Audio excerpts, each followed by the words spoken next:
नमस्ते सर। अरे मैम आप, मैम नमस्ते। अरे भैया, आप इनको मैम क्यों बोल रहे हैं? ये तो एक गार्ड हैं। हाँ सर, आप इस गार्ड के पैर क्यों छू रहे हैं? सर ये 2 कॉलेज के गार्ड और आप इतनी बड़ी कंपनी का मालिक। अरे संजय, ये कोई सिक्योरिटी गार्ड नहीं है, ये मेरी टीचर है। भैया आप क्या कह रहे हैं? ये मामूली सी गार्ड की नौकरी करने वाली औरत आपकी टीचर कैसे हो सकती है? हाँ सर, आप इतनी बड़ी कंपनी के ओनर हैं और इन्होंने आपको पढ़ाया। सर मैं तो ये बात मान ही नहीं सकती हूँ। सर मुझे लगता है ना आपको ना कोई गलतफहमी हुई होगी, क्या पता आपकी किसी टीचर की शक्ल इनसे मिलती होगी, इसलिए आपको थोड़ी मिसअंडरस्टैंडिंग हो गई होगी। लेकिन सर मैं ये नहीं मान सकती कि ये गार्ड आपकी टीचर। देखो, मैं तुम दोनों को ना बाद में सब कुछ समझा दूंगा, पहले मुझे मैडम से बात करने दो। अब मैम आप मुझे पहचान नहीं पा रही क्या? मैं करण, आपका स्टूडेंट, आप पहचानने की कोशिश तो कीजिए।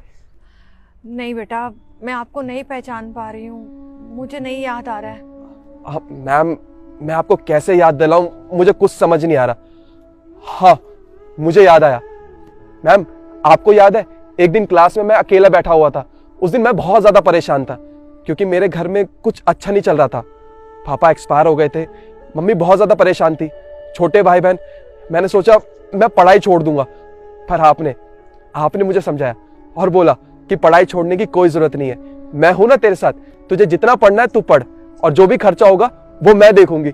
मैम आज मैं आपकी वजह से ना अपने पैरों पे खड़ा हूं और बहुत काबिल हूं। पर मैम आप मुझे अभी भी नहीं पहचान पा रही क्या? अरे नहीं बेटा, मुझे याद आ गया। करण, हाँ बेटा याद आ गया। अरे मैंने तो तुम्हें पढ़ाया था। कैसे हो बेटा? मैम मैं तो बहुत अच्छा हूं, पर मैम मुझे एक बात समझ नहीं आ रही। आप तो स्कूल में टीचर थी ना, और उसके बाद आप इंस्टीट्यूट में बच्चों को भी पढ़ाती थी और आपका फैमिली बैकग्राउंड भी बहुत अच्छा था। उसके बाद भी आप ये सिक्योरिटी गार्ड की नौकरी कर रही है, मतलब मुझे कुछ समझ नहीं आ रहा। सब कुछ ठीक है ना मैम? कोई प्रॉब्लम तो नहीं हुई? बेटा कुछ भी ठीक नहीं है, क्या बताऊं मैं तुम्हें, अपनों ने ही धोखा दे दिया। मैं कुछ बोलने के लायक भी नहीं रही।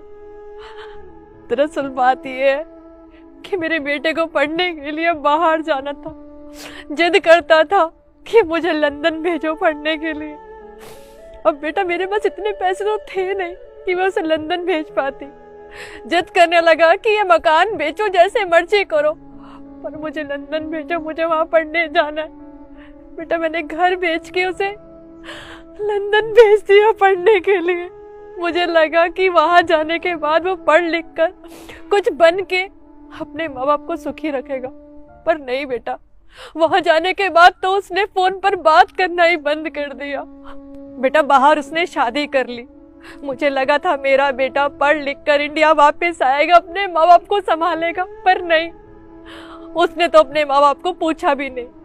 उसे नहीं पता उसके पापा इतने बीमार हो गए थे, उसके पापा को कैंसर था, वो पहले ही ठीक नहीं हो पा रहे थे। और जब उनको ये पता चला कि उनके बेटे ने बाहर शादी कर ली है, वो ये गम सहन नहीं कर पाए और भगवान को प्यारे हो गए। ऐसा बेटा भगवान किसी को ना दे। अरे अपना घर बेचकर मैंने उसे लंदन पढ़ने के लिए भेजा था।